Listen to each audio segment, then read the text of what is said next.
August 9th, Possess God's Rest by Gloria Copeland. There remaineth therefore a rest to the people of God. Let us labor therefore to enter into that rest, lest any man fall after the same example of unbelief.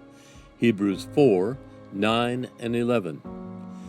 God's rest. Considering the hectic, busy lives you and I live, that sounds like a pretty good thing to have, doesn't it? But exactly what is that rest? How do we enter it? The third and fourth chapters of Hebrews compares God's rest with the children of Israel taking possession of the promised land. That land was to be a place where their every need would be met, a place of freedom from their warring enemies, a place no one would ever drive them from again. All they had to do was go in and possess it. But something kept them from it: unbelief and disobedience.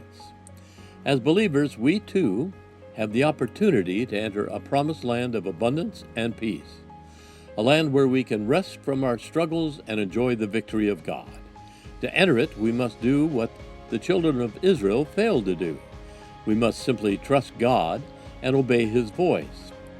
How do you come to that place of trust and obedience? By getting to know your Father, by spending time fellowshipping with Him in prayer and in the Word. That is the labor that will bring you into His rest. I'll never forget when I first discovered that. I'd been learning the principles of faith, striving hard to do them. It seemed back then that keeping doubt and unbelief out of my heart was difficult. Then one day, I began to labor to know the Father instead of just knowing about Him. When I did that, He began to reveal Himself to me. He gave me glimpses of His heart, His nature, and His love.